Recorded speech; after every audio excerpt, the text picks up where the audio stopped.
What's up everybody, I'm Seth Fowler and this is episode 3 of building a $20 sneaker collection. In this series we're trying to attempt something pretty crazy and build an entire sneaker collection filled with grails, OGs, and some pretty dope sneakers for just $20. And if you've never seen this series before, I'm sure you're thinking, that's insane, that's completely impossible. But it's actually not. So the way that we've been going about doing this is going to thrift stores and Marshalls and Kohl's and Burlingtons and places like that, buying sneakers for insanely cheap, cleaning them up, and then reselling them on places like eBay, StockX, and GOAT. And with our sales, we're slowly building up a sneaker fund so that we can eventually buy some crazy sneakers and add to our collection. And I've actually been seeing a lot of comments in the comment section asking me to grab some sort of crazy, unattainable grail at the end of the series just to cap off the collection. And so I've decided to actually do that. I think that's a great idea, and I'm trying to decide between two different pairs of sneakers. The Nike Air Yeezy Red Octobers or the Nike Mags from 2011. I actually really can't decide between these two sneakers. I think they're both incredible grails, and I'd love to know your thoughts on which shoe you think would be cooler to grab at the end of this series. So make sure to let me know in the comment section down below. And I actually want to give a huge shout out to the person who inspired me to do this series, Retro Rick. He does the same exact thing with video games. He started out with $10 and now he has this insane $10,000 or over $10,000 collection. So of course I've made sure to leave a link to his channel in the description below. I definitely recommend checking it out. Oh, and one last thing before we actually dive into this week's video, I ended up putting up a poll on the YouTube community tab, which by the way, you can't see it unless you're subscribed. So if you want to see polls and other cool content that I post besides my videos, make sure to subscribe so you can see all my extra content in addition to these videos. But like I was saying, I put out a poll on the YouTube community tab asking you all whether I should take the money from the GameCube sale and put it back into the sneaker fund. You guys overwhelmingly said that I should not do that, and so because of that, we're not doing that. We're keeping it strictly sneakers. I may try and sell some stuff that's not exactly sneakers, but is relatively sneaker related. I'm honestly just gonna handle it on a case-by-case basis, but for right now, we're keeping it sneakers and sneaker related stuff. But with all that being said, let's dive right into the video. So it's the beginning of a new week and we finally sold that pair of Brooks Glycerins. It took like a week and a half, but they're finally gone. I had to drop the price from I think like 54 to, in the end, I think it sold for an offer of 32. So a significant decrease, but it's still gone. It's still out. We still made some decent money on it. I think after we sold it, we can add around $28 to the sneaker collection. So I'll make sure to leave the updated total of the sneaker collection somewhere on the screen so you guys know what we're working with. But I do know for a fact this is the first time we've had over $100, but we're out of sneakers. So that's the one pretty big problem. So I'm gonna hit up some Goodwills today. I'm gonna try and maybe go to Marshalls, maybe go to Ross, and then hopefully later today, go to a Nike outlet. We'll see if that actually ends up panning out, but that's the hope. And man, I'm stoked. So we are back at Goodwill, my favorite Goodwill, because this is a place that I usually score most of my sneakers. I don't know why some Goodwills have more sneakers than others. Maybe people just have more sneakers in that area, I'm not sure. But the first thing that really caught my attention was this pair of Asics. This is an Asics Gel Light 3, triple white. I really like this colorway a lot. But I looked it up on eBay and they're just not selling that well. Even though they're selling for a decent amount of money, they're just not moving that quickly. And I also couldn't find this exact colorway, which made it harder to search for. And that's a thing that I think might actually hurt the sales of it because people can't really find it. So one thing at least that I've found is that you really want to buy sneakers that sell quickly, especially if you're trying to do this, because that way you'll be able to replenish the fund rather than be sitting on product that you just can't move. We had the Air Force Ones still sitting here, still just as gross as they were before. I'm gonna leave those guys for now. We had some Adidas shoes that reminded me a lot of the Spring Blades, but that was really all there was when it came to sneakers. The one thing I did find that I was kind of interested in was this Xbox, which came with 2 controllers. However, the condition of the Xbox was garbage. I mean, if you look at the controllers, look how yellow those are. That's disgusting. And I think they were trying to sell it for maybe 30. Definitely a no-go. No-go for sure. So after that, I decided to hit up Marshalls because it was pretty close by and I hadn't hit it up yet. And I was very surprised to find a brand new pair of Reebok Question Mids in the 76ers, or I believe the Slay colorway. I'm not exactly sure what the name of the colorway is, but came in this really nice red patent leather with some very glossy red on the midsole as well as this black upper. Really into it. And it was just $59.99, brand new. Usually retails for over $100. They had some good sizes too, a couple of 9.5s and a size 8.5. And I'm a huge Allen Iverson fan, so this shoe was definitely on my radar for sure. So of course, I decided to pick it up. I decided to grab a size 9.5 because on eBay those were going for the most. Grabbed it for 60 bucks. I'm really happy with this pickup. This is one of those shoes that if I can't sell it, I honestly might keep it because I think it's really clean. Maybe the first shoe in the sneaker collection. Who knows? We'll have to wait and see. So I'm genuinely surprised we found a pair of Reebok Question Mids, brand new, size 9.5 at Marshalls. $59.99, so 60 bucks, no tax. This is a pair that I actually really wanted. And you know what? If we can sell some other pairs, this could be the first pair in the sneaker collection, come to think of it. They're not selling for very much on StockX. I think like they're listed for 100, but the highest buy now is like 52 bucks. I might try and list them on StockX, see if they move. I might also list them on eBay because they seem to be selling a little bit better on eBay. Goat is just not even worth checking out because I checked and they're all kind of garbage listings. But I know I could sell these for what I bought them for. That's no question. Huh. No question, mids. I'm just gonna leave it at that. Okay, on to the next spot. Okay, so unexpected turn of events. I'm in Fishtown in Philly getting my hair cut, or I just got it cut. And there's like 3 thrift stores around me. So I'm gonna check them out. There's one next to me called, what's it called? Urban Exchange. There's another one called Circle Thrift, which I've actually donated to a bunch, but I've never been inside. So I need to do that. My plan is I'll film if there's anything worth filming, but I'm excited. I haven't actually been to any of these thrift stores before, so let's do it. So the only place that I found anything really that interesting was at Circle Thrift. The other 2 thrift stores were fine. Circle 2 was fine. It was mostly tech. But Circle did have a decent amount of sneakers and actually a pretty good selection of everything else as well. And there were some decent sneakers. The problem was the price point. They were a little bit highly priced. You got this pair of Stan Smiths for 15 bucks, which is not bad. They're a little beat, but they're a little bit harder to sell because there's so many of them. You've got some Nike Flyknit, some Nike Frees. Pretty nice looking pair of sneakers. I honestly probably should have picked that pair up now that I'm looking back on it. You had some Converses, pretty beat, definitely not worth it. Shouldn't have even touched those, to be honest. They're probably pretty gross.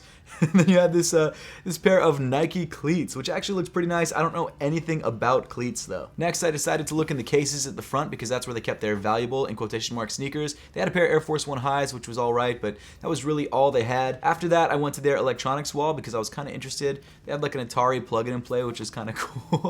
I'm not gonna lie. If you guys don't care about the tech, let me know in the comment sections down below. I'm not gonna add any more tech to the fun, but just figured I'd look because we were in the thrift store anyway. I don't know what the hell that is, but kind of cool looking. And then of course the Salt Rock lamp, which was, why do people make these? I don't get it. After that, I decided to go to Ross. Unfortunately, it was pouring rain outside, which is kind of a bummer. It looked like Ross had actually just restocked, and they had restocked a lot of alright stuff. There was a lot of Champion, a lot of Levi's. The first thing that I found that was kind of interesting was this pair of Adidas. I'm not sure exactly what the name of this was. It's an EQT something.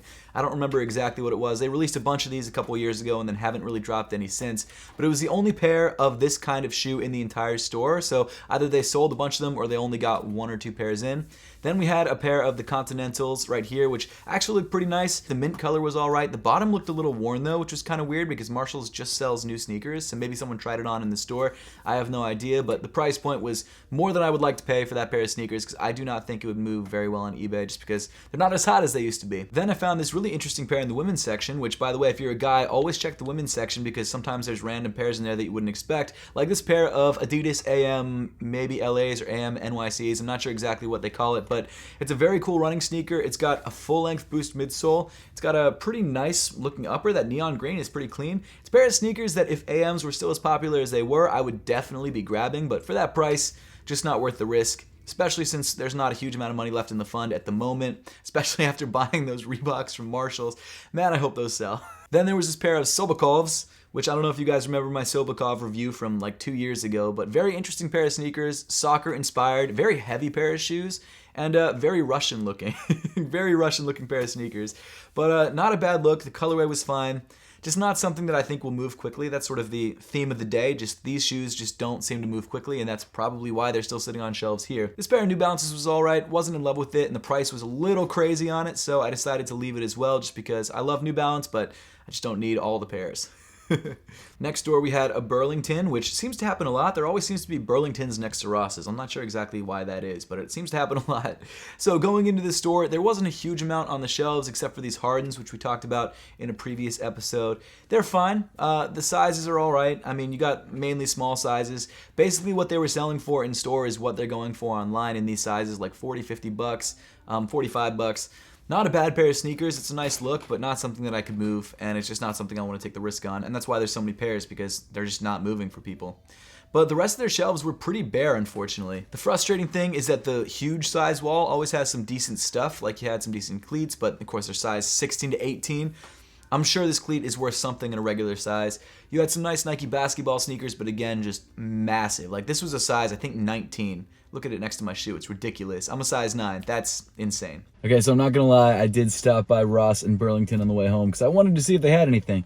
But unfortunately, nothing. There was a pair of Hardens, but For 44 bucks in like such a small size, I just don't see that selling for more than $44 to $50. So nothing today, but we'll go back out tomorrow, see what's up. Hopefully hit up like a Nike clearance store or something, but I'll keep you guys posted. So I decided to hit up Goodwill again. This is a different one than I usually go to. They had a decently sized shoe wall. This is primarily women's shoes. I sometimes find men's shoes in here that are actually pretty nice, like kind of hidden gems, but nothing really today. The one pair of shoes that I did find at this Goodwill though was this pair of Air Max 270 Utilities, I believe that they're called. I remember this shoe sitting on shelves for a long time, just in like Foot Lockers and places like that, and the condition of this pair actually wasn't bad. The problem is that when I was checking comps on eBay, there was a lot of pairs available and they were all going for a lot, but none of them were really selling, and that's the worry here because it's so expensive. Of course, because we're looking for dunks, I had to hit up Burlington, and I decided to hit up a different one than I hit up the day before. The selection actually wasn't terrible, at least compared to yesterday's Burlington. Those New Balances weren't too bad, but there still just wasn't a lot on shelves. What surprised me the most was this pair of Air Force One Filas. I've never seen these before. They look just like a pair of high-top red Air Force Ones. So there was this really weird pair of sneakers in the store that looked just like a pair of Yeezys. I guess it's a Feezy. And I've never heard of this brand before, but the thing that surprised me the most about this shoe was like the felt bottom on this sneaker. I don't know why you would put that kind of bottom on a pair of sneakers, but they did. And it was weird. The whole shoe was weird. I mean, it was genuinely just a soft fabric on the bottom. Maybe that's for, is it for, I don't know, bowling or something? I have no idea. Just a super weird pair of sneakers, and the resemblance to a pair of Yeezys, the upper, was uncanny. And there was a bunch of pairs of them for some reason. I don't know why they had so many pairs, but they did. So the last couple days have been like really slow when it comes to sneaker pickups. I've hit up Ross, I've hit up Burlington, no Dunks, no Mars Yards. I didn't expect to find either of those because those are both pretty difficult shoes to grab just normally. So it is what it is. I haven't found anything at thrift stores either. It's been really frustrating. The closest thing were those 270s we just looked at a couple minutes earlier. They were all right. I just didn't see really any sold listings. Even though the listings that were available were going for a decent amount of money, it just wasn't worth the risk. I guess this is just sort of the risk of doing this. You know, it's like some weeks it's going to be really slow, and other weeks you might find a couple crazy things. So I'll keep you guys posted, but right now it's a slow grind. It is a really slow grind. So today, in an attempt to end our dry spell of sneaker pickups, we're going to drive like 35 minutes into South Jersey to try and hit up the Nike outlet, and hopefully there's something there worth picking up. So let's get to it. So as you just heard, we're going to the outlets in South Jersey, and of course I was mainly going to check out the Nike outlet. I went right when they opened to try and grab anything crazy that they might have had in stock. Of course, you got to start with the hash wall because that's where they usually have the crazy pickups. The first pair of shoes that I found was this pair of Space Hippie 04s with this outsole that didn't look that green in real life. I don't know why it came up that green in the camera, but it looked like it was glowing in the dark. It's a little ridiculous. After that, we had some Westbrooks. Decent condition. I forget the name of that colorway, but one of the first colorways for that style of shoe. Then, of course, we had the gold and black 270s. Nice looking pair of sneakers, but it just wasn't marked down enough to pick up. In fact, that was kind of the theme with a lot of these sneakers in store. Like these guys right here, these, what are they called? Overreacts. They were just not priced to resell because they could easily sell them in store, so why would they try and give resellers margin? So it is what it is. The next pair of shoes that I found was this pair of KD 14s. I believe it's the Kyrie colorway, so it was a Kyrie colorway on a pair of KDs. Again, retail price, not really worth picking up at all. There was also a couple pairs of Shishiko Kyries, which I actually really liked, but again, just they're not priced to move. They're priced to sell in store, and that's kind of the problem. Like the only way that you can really make money at Nike outlets is if you find a pair of shoes that's underpriced or you find like a really hyped up pair of shoes, which don't get me wrong, it happens. Like I was surprised to find this pair of LeBrons, but it's not really a pair that's selling for much, it's just a harder pair to find. But then my heart dropped because I found a pair of Air Jordan 6 Carmines, which as you guys know are completely sold out, a pair that I really wanted and that if they had had my size, I would have bought. In fact, as you guys can see, I'm looking for a size 9 at the moment. They only really had size 11s, and unfortunately, they were all B grades. They were all the pink midsole Air Jordan 6s. I'm continuing to look because in my mind, I'll still buy a pair if it has a pink midsole. I really want a pair of these guys, but they were just not something I could resell because of that midsole. That midsole was really rough, and the resale prices just aren't that crazy on these guys. So as much as I love that pair, and as good of a find as it was if you are a size 11, not something I could pick up. The one pair that I did think I might have been able to make a little bit of money on were these Air Prestos. However, they were selling for $70, and the resale price on like StockX was around $80. so not really worth it. I got this pair of Vapor Max 2020s. Unfortunately, they were selling for their standard retail price of $250, so definitely a no-go. And then for all my Eagles fans out there, we had a pair of Pegasus 37s in the Eagles colorway. I wish there was a Ravens version of the shoe because I would have legit bought that right then and there. So I decided to hit up the Adidas outlet because it was just down the walkway from the Nike outlet. There wasn't a huge amount in store. There was some Ultra Boosts, and they weren't priced too badly, just they weren't priced to resell, unfortunately. But there was a lot of decent colorways. That orange one was pretty nice. This green one I actually really liked, and I even considered picking up for myself.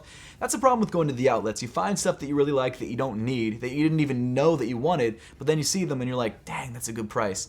And as you guys will see later on in the video, I do end up picking up something for myself. This was the pair that I was kind of surprised to see. It's a pair of what I thought were Y3s at first, but they're not. They're just like a primed knit pair of Ultra Boost, just a special edition. If they were Y3s, I think they could have resold, honestly, and I would have picked them up. There wasn't really too much else in the Adidas outlet other than these Lego ZX 8000s, which I was surprised to see. I thought this collab sold out. Apparently it didn't, and unfortunately online they were reselling for the exact same price that they were selling for in store, so they were actually going for under retail. Then I decided to hit up the Under Armour outlet because it was right across the walkway, and I was specifically looking for a pair of sneakers, and that pair of shoes was the Embiid ones. I'm a huge Embiid fan, I'm a huge Sixers fan, and they actually had a pair in a size that I could fit, a size 9.5, so I figured, why not try them on? You know, the Sixers aren't going to make it this year. I mean, we got our ass beat, which is unfortunate, but the Embiid ones look really good on foot, and they were selling for $50. They're usually $120, so I decided, grab it for myself, not coming out of the sneaker fund, purely a personal pickup. So it's Saturday morning, I'm back out yard sailing. I didn't find too much, but I did actually end up finding one thing, or I guess two things, and that's two different pairs of sneakers. A pair of Superstars, not sure exactly what size. I don't think it really matters that much, to be honest. It's a size 5.5, so it's a women's size. And then you've got a pair of Air Maxes.